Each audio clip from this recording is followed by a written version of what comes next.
सभी को नमस्कार। दोस्तों, आज हम 10th क्लास की ज्योग्राफी एनसीईआरटी का चैप्टर 4 एग्रीकल्चर वाला पढ़ने वाले हैं और इसकी पीडीएफ आपको हमारे Telegram channel study eyes with Dharmendra Jakhar पर मिल जाएगी। चलिए शुरू करते हैं। सबसे पहले हम देखते हैं कुछ डाटा जो कि आप प्री और मेंस के एग्ज़ाम में यहाँ से इस्तेमाल कर सकते हो।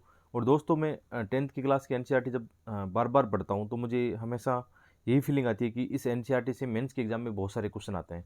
जैसे कृषि वाले टॉपिक को हम देखेंगे, यहाँ से भी मेंस के एग्ज़ाम में बहुत सारे क्वेश्चन आए हैं। जब भी मेंस में आप क्वेश्चन लिखते हो तो सबसे पहले जैसे हम इंट्रोडक्शन लिखते हैं तो हमारे पास ऐसे डाटा होना चाहिए। जैसे भारत में कृषि का सेक्टर में लगभग 45% जनसंख्या या रोजगार कृषि कार्य में लगे हुए हैं या कृषि से संबंधित कार्यों में लगे हुए हैं, जैसे पशुपालन आदि। देश की जीडीपी में कृषि से संबंधित क्षेत्रों का योगदान कितना है? लगभग 15% है और ये हमेशा बदलता रहता है। इसके अलावा हम देखेंगे जैसे भारत में कृषि तंत्र या प्रकार कृषि के कौन से हैं, कि अलग अलग जलवायु के अंदर हमारे देश में अलग अलग भागों में किस प्रकार की कृषि होती है। जैसे सबसे पहले कृषि की बात करें, प्रारंभिक जीविका निर्वाह कृषि। प्रारंभिक जीविका निर्वाह कृषि से तात्पर्य है जैसे परंपरागत रूप से, विशेषकर आप जानते हो कि जैसे जनजाति क्षेत्रों में कौन सी कृषि की जाती है। जैसे आपने सुना होगा झूमिंग कृषि, जहाँ पे पेड़ों को जलाकर एक समय विशेष के लिए कृषि करते हैं और उसके बाद में कहीं और स्थान का चुनाव करते हैं। तो प्रारंभिक जो जीविका निर्वाह कृषि है वो है कम जोत, मतलब कम छोटे क्षेत्र पर की जाती है, परंपरागत औजारों से की जाती है और इसमें मुख्य उद्देश्य जो होता है परिवार का भरण पोषण नहीं होता है। इसमें उद्देश्य ये नहीं होता कि हमें फसलों का उत्पादन या फसलों का उत्पाद कहीं बेचना है। पर्यावरणीय परिस्थितियों पर निर्भर करती है, वो उत्पादकता हमेशा कम होती है।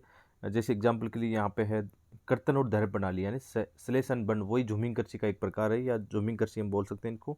इसको अलग अलग क्षेत्रों में अलग अलग नाम से जाना जाता है। जैसे ये भी प्रीलिम्स में से मिलान वाले क्वेश्चन आ सकते हैं कि जो कर्तन और धैर्य प्रणाली वाली कृषि है उसको अलग अलग क्षेत्रों में किस नाम से जाना जाता है।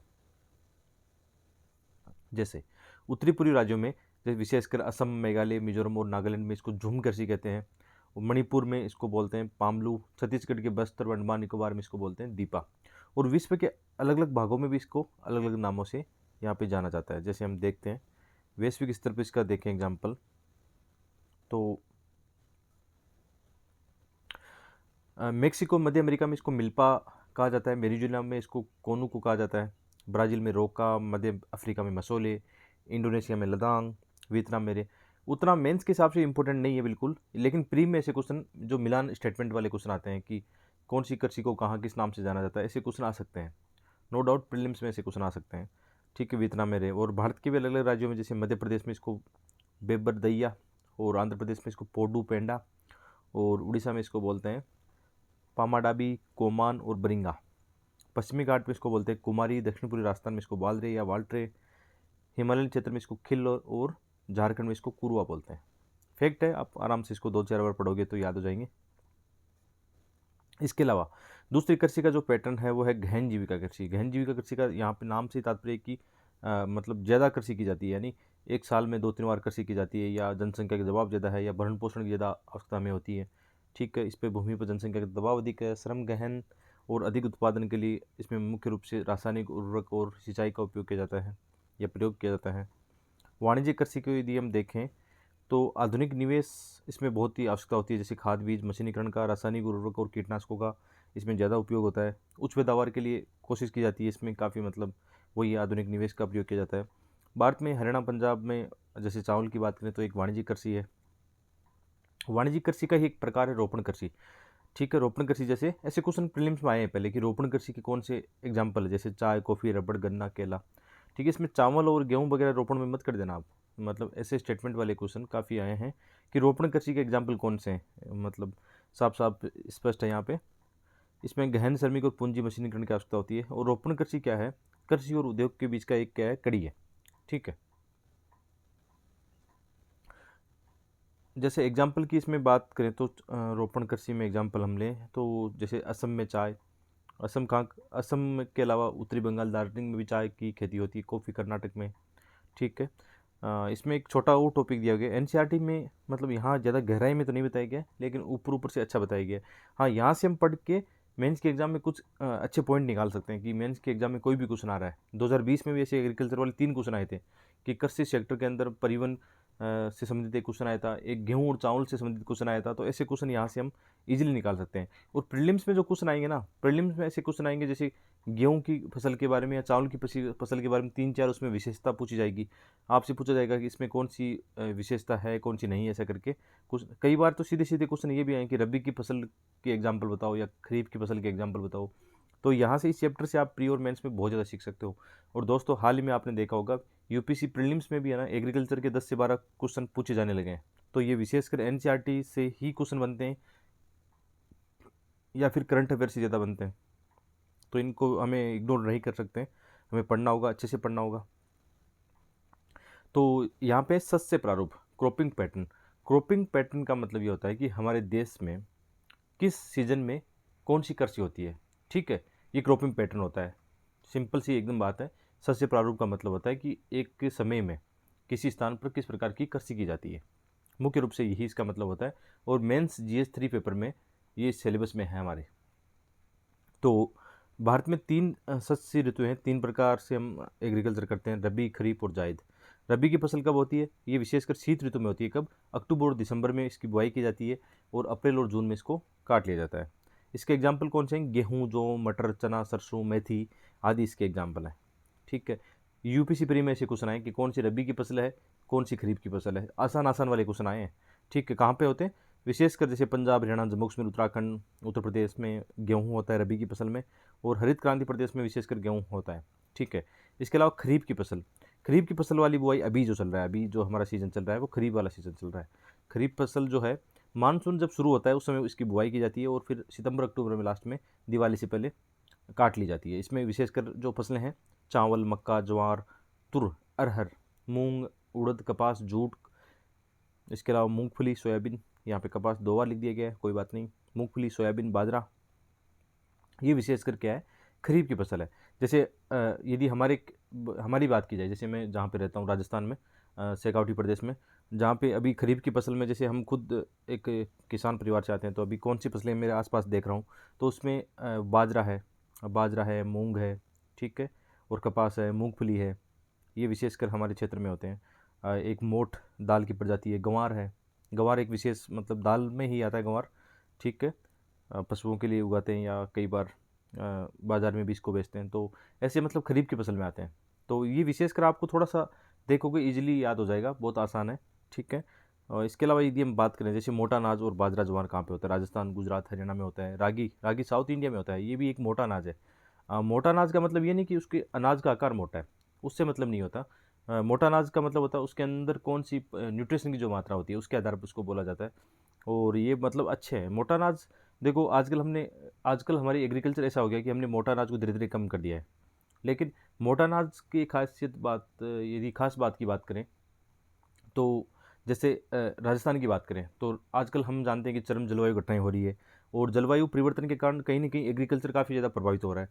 ठीक है, तो जो हमारी स्थानीय किस्म है, जैसे बाजरे की बात करें, ये कहीं ना कहीं जलवायु से लड़ने के लिए मतलब बहुत ही अच्छी फसल है। इसलिए हमें क्या करना चाहिए, जो स्थानीय प्रोडक्ट है हमारे स्थानीय जो देसी बीज है उनको भी बचाना चाहिए, क्योंकि ये क्लाइमेट से लड़ने के लिए बहुत ही आवश्यक आवश्यक है। ठीक है, रागी साउथ इंडिया में होता है, कर्नाटक, तेलंगाना, तमिलनाडु वहाँ पे होता है, और विशेषकर जहाँ पे वर्षा कम होती है। ठीक है, रागी होता है। और चावल जैसे हम जानते हैं कि तटीय क्षेत्र में हरित क्रांति प्रदेश में होता है।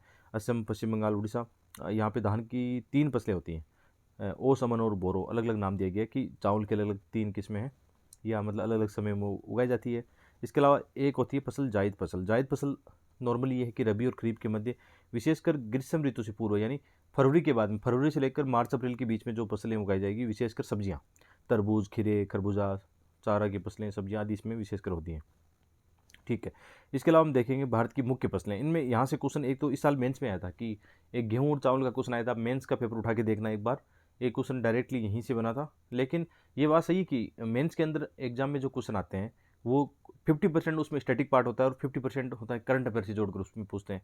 ठीक है, तो जो क्वेश्चन आया था कि गेहूँ और खरीफ वाला क्वेश्चन आया था, ये हरित क्रांति से जोड़कर पूछा गया था कि मतलब किस प्रकार से नुकसान हो गया था। मतलब जैसे आप जानते हो ना, हरित क्रांति में विशेषकर हमने चावल और गेहूं की फसल को ज़्यादा महत्व दिया था, इसलिए हमने क्या किया, जैसे तिलहन है, दलहन है, इनको इग्नोर कर दिया। इसकी वजह से क्या हुआ, जो भी हमारा पैटर्न था, खाद्य पैटर्न या कहीं ना कहीं मतलब कृषि निर्यात, सब चीज़ें इससे प्रभावित हुई थी। खाद्य मुद्रास्फीति भी, इन्फ्लेशन जो है वो भी इससे प्रभावित हुई थी। ठीक है, आगे देखते हैं भारत की मुख्य फसलें। जैसे सबसे पहले चावल। चावल की बात करें तो प्रीलिम्स में जो फैक्ट बनेंगे ऐसे बनेंगे कि जैसे कोई फसल का नाम देंगे कि जैसे उसमें इतना डिग्री टेम्परेचर चाहिए, इतनी वर्षा चाहिए, ऐसा करके दो चार स्टेटमेंट देके वो पूछेंगे कौन सी फसल के लिए है, या मतलब कुछ ना कुछ ऐसे स्टेटमेंट बेस्ड ही क्वेश्चन बनेंगे। तो विश्व में भारत दूसरे स्थान पर है चावल उत्पादन करने में। प्रमुख खाद्यान्न एक फसल है भारत की। सबसे ज़्यादा मतलब खाद्यान्न फसलों की बात करें तो चावल ही है, और ये खरीफ की फसल है मुख्य रूप से। लेकिन कई जगह आप देखा होगा अपने देश में, कई तो मतलब 2-3 सीजन में उगाते हैं इसको, लेकिन मुख्य तौर पर चावल खरीफ की फसल है। ऐसा स्टेटमेंट एग्जाम में आए तो खरीफ की फसल ही मानना इसको। और अत्यधिक सिंचाई और नहरों के द्वारा चावल की कृषि की जाती है, विशेषकर हरित क्रांति प्रदेश में आपने देखा होगा, हरियाणा, पंजाब और पश्चिमी उत्तर प्रदेश, जहाँ पे परंपरागत रूप से चावल की कृषि नहीं होती थी। लेकिन जैसे ही हरित क्रांति का विस्तार हुआ, अच्छी सिंचाई व्यवस्था हुई, खाद बीज अच्छा मशीनीकरण का विस्तार हुआ, वैसे ही वहाँ पे चावल की कृषि की जाने लगी। और विशेषकर जलोढ़ मृदा वाले जो नदी घाटी मैदान है, उत्तरी भारत के मैदान है या तटीय मैदान है, वहाँ पे क्या होता है, चावल की कृषि अच्छी की जाती है। ठीक है, गेहूँ। गेहूँ दूसरी मुख्य खाद्यान्न फसल है। जैसे ये विशेषकर उत्तर मध्य भारत और उत्तर पूर्वी भारत में, उत्तर पश्चिम भारत में, सॉरी उत्तर पूर्वी भारत में नहीं, उत्तर और उत्तरी पश्चिमी भारत में आप देखोगे यहाँ पे पंजाब, हरियाणा, राजस्थान, मध्य प्रदेश, उत्तर प्रदेश, ठीक है, इन क्षेत्रों में गेहूँ की फसल की जाती है। और गेहूँ रबी की फसल है। ठीक है, इसमें कितना चाहिए, 50 से 75 सेंटीमीटर वर्षा चाहिए। और चावल में कितना, 100 से प्लस चाहिए था। और चावल में टेम्परेचर की हमने बात कर ली थी, 25 डिग्री सेल्सियस प्लस टेम्परेचर चाहिए, तापमान चाहिए। ठीक है, क्षेत्र पंजाब, हरियाणा, यूपी, एमपी प्रमुख रूप से हो गया। और यहाँ पे एनसीईआरटी में जो मैप दिए गए ना, इन मैप को आप ना ध्यान से पढ़ना यार, कि मैप में क्या दिया है। जैसे ये मैप है, प्रमुख रूप से चावल का क्षेत्र है ना, तो चावल के इसमें दो चीज़ें दी गई। एक तो प्रमुख क्षेत्र जो ग्रीन वाला दिखाया गया इसमें, जो विशेषकर ग्रीन वाला क्षेत्र दिखाया गया ना, मतलब ये क्या है, जहाँ जहाँ नदी घाटियाँ जलोट में, मतलब ये संबंध है आपस में। आप ये देखना, वर्षा, मिट्टी और फसलों में एक संबंध देखने को मिलेगा। इस संबंध को पहचानो, और यहीं से मेंस में क्वेश्चन बनते हैं, यहीं से क्या होता है, प्री में क्वेश्चन बनते हैं। थोड़ा रट्टो मत इनको, मैप को आराम से थोड़ा क्रिटिकल एनालिसिस करो कि इसमें मैप में क्या दिया हुआ है। तो आप जब देखोगे, आपने पहले वर्षा वाला देखा है, आपने मिट्टी वाला देखा है, ठीक है, आपने नदियाँ देखी है, तो वहीं क्या हो रहा है, सबसे ज़्यादा जहाँ पे पानी या अच्छी वर्षा है वहाँ पे क्या है, चावल की कृषि है। ये प्रमुख एरिया हो गया। आगे थोड़ा थोड़ा गौण एरिया दिया गया है, ठीक है, जहाँ पे कम चावल की कृषि होती है। तो मैप को आराम से देखना। इसी प्रकार गेहूँ का दिया हुआ है। गेहूँ का देखो, मुख्य एरिया यहाँ पे पंजाब, हरियाणा, उत्तरी राजस्थान, पश्चिमी यूपी है, उत्तरी मध्य प्रदेश है। ये क्या है, गेहूं का क्षेत्र है। मतलब एक तरह से दृष्टिकोण देखें तो जहाँ पे वर्षा की मात्रा 80 सेंटीमीटर से कम होने लगी है ना, वहाँ पे गेहूं की फसल की जाती है। और जहाँ पे वर्षा की मात्रा 100 सेंटीमीटर से अधिक है, वहाँ पे चावल होता है। तो इसको आप मैप को थोड़ा सा इसको देखना चाहिए, गौर से देखना चाहिए, क्रिटिकल एनालिसिस करनी चाहिए। ठीक है, इसके अलावा मोटे अनाज की बात करें तो मोटे अनाज क्या है, ये मतलब सही बात है कि मोटे अनाज पोषक तत्वों से युक्त होते हैं बहुत ज़्यादा। इसमें पोषक तत्व जैसे लोहा, कैल्शियम, सूक्ष्म पोषक तत्व होते हैं। भारत में महाराष्ट्र, कर्नाटक, मध्य प्रदेश, आंध्र प्रदेश, राजस्थान में मोटे अनाज की कृषि की जाती है। और ये क्या होते हैं, जलवायु अनुकूल है, सूखा रोधी है, और कम वर्षा में इनकी फसलें की जा सकती है। विशेषकर जैसे बाजरा की बात करें, राजस्थान, गुजरात, महाराष्ट्र, हरियाणा और उत्तर प्रदेश में यहाँ पे होता है। और रागी जो होती है साउथ इंडिया में होती है। और रागी के लिए लाल, काली, दोमट, बलुआ मिट्टी की आवश्यकता होती है। कर्नाटक, हिमाचल प्रदेश, उत्तराखंड, सिक्किम और झारखंड, अरुणाचल प्रदेश में रागी की फसल होती है। ये बाजरे जैसा ही होते हैं, आप देख लेना यूट्यूब पे या गूगल करना, रागी कौन सा मतलब फसल होती है। साउथ इंडिया वाले दोस्त तो जानते हैं, नॉर्थ इंडिया में रागी नहीं होती उतनी, हिमाचल को छोड़ के या उत्तराखंड को छोड़ के, तो रागी के बारे में ज़्यादा नहीं जानते हैं। ठीक है, इसके अलावा मक्का। मक्का एक चारा और खाद्यान्न दोनों फसलें हैं। खरीफ की फसल है, रबी बिहार में रबी में भी होती है। तापमान 21 से 27 डिग्री सेल्सियस है। पुरानी जलोढ़ मिट्टी यानी जो बांगड़ या पुराने मैदान जो है, वहाँ पे इसकी कृषि की जाती है। कर्नाटक, उत्तर प्रदेश, बिहार, आंध्र प्रदेश, एमपी में इसकी प्रमुख रूप से मक्का की फसल होती है। इसके अलावा दालें आजकल काफ़ी चर्चा में रहते हैं, दालों का मामला भी। ठीक है, भारत सबसे बड़ा दाल उत्पादक उपभोक्ता राष्ट्र है। प्रोटीन से युक्त होती दालें आप जानते हो, तुर या अरहर एक प्रमुख दाल है। उड़द, मूंग, मसूर, मटर, चना आदि प्रमुख दालें हैं। जलवायु अनुकूल होती है और मिट्टी में कहीं ना कहीं नाइट्रोजन की वृद्धि करती है। आप जानते हो कि मतलब जो फलीदार पौधे होते हैं, वो नाइट्रोजन, वायुमंडल की नाइट्रोजन को ग्रहण करके, उनकी जड़ों में ऐसे जीव रहते हैं, ऐसा कहते हैं कि मतलब वायुमंडल की नाइट्रोजन को नाइट्रेट में ट्रांसफ़र करते हैं। ठीक है, इसमें अरहर एक अपवाद है कि अरहर ऐसा नहीं करते हैं। अरहर की जो फसल है नाइट्रोजन मतलब नहीं बढ़ाती है या नाइट्रेट नहीं बढ़ाती है। अरहर को छोड़कर अन्य सभी फलीदार वायु से नाइट्रोजन लेकर भूमि की उर्वरता को बढ़ाती है। तो अरहर इसका अपवाद है। ऐसा स्टेटमेंट आ जाए तो इसको सही मानना कि अरहर ऐसा नहीं करती, अरहर या तुर की जो दाल है, दालें विशेषकर मध्य प्रदेश में सबसे अधिक है, उत्तर प्रदेश है, राजस्थान है, महाराष्ट्र, कर्नाटक में दालें होती हैं।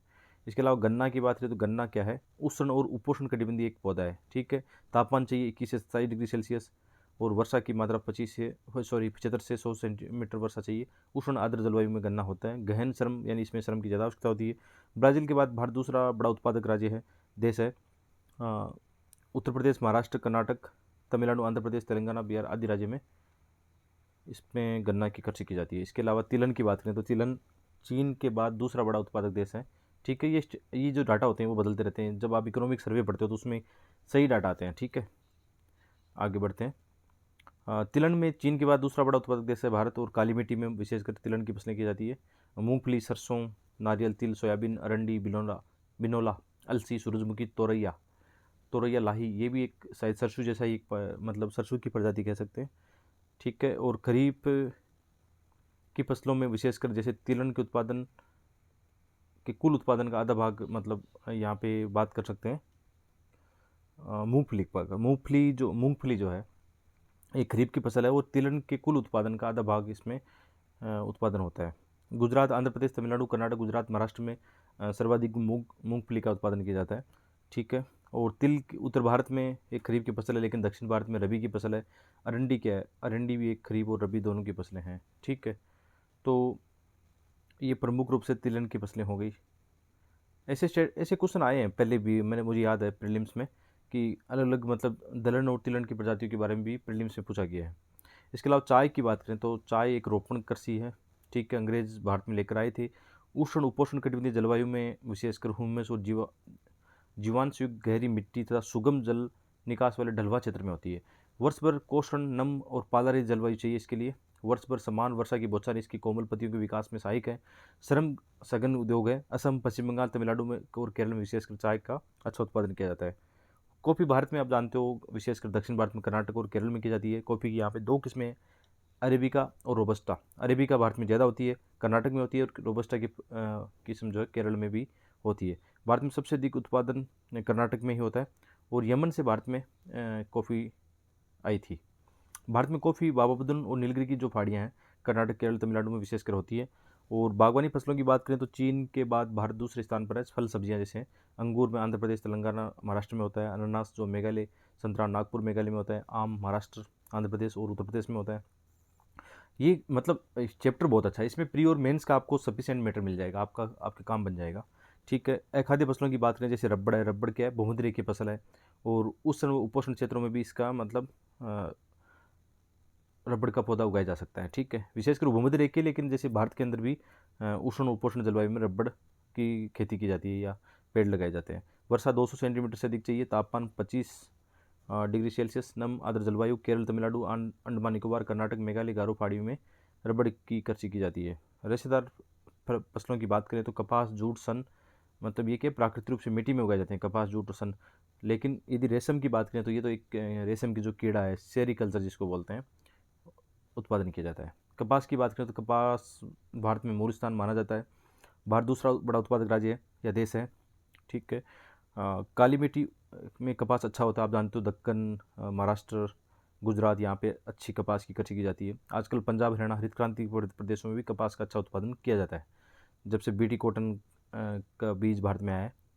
तो काली मिट्टी, उच्च तापमान, हल्की वर्षा और 210 पाल रहे थे। ऐसा क्वेश्चन प्रीलिम्स में आया है, 2 बार आया है कम से कम, कि कौन सी कृषि के लिए ये दशाएं हैं, ठीक है। कपास क्या है, खरीफ की फसल है, पकने में 6 से 8-9 महीने लगते हैं। और महाराष्ट्र, गुजरात, मध्य प्रदेश, कर्नाटक, आंध्र प्रदेश, तेलंगाना, पंजाब, हरियाणा, उत्तर प्रदेश आदि में कपास की खेती होती है।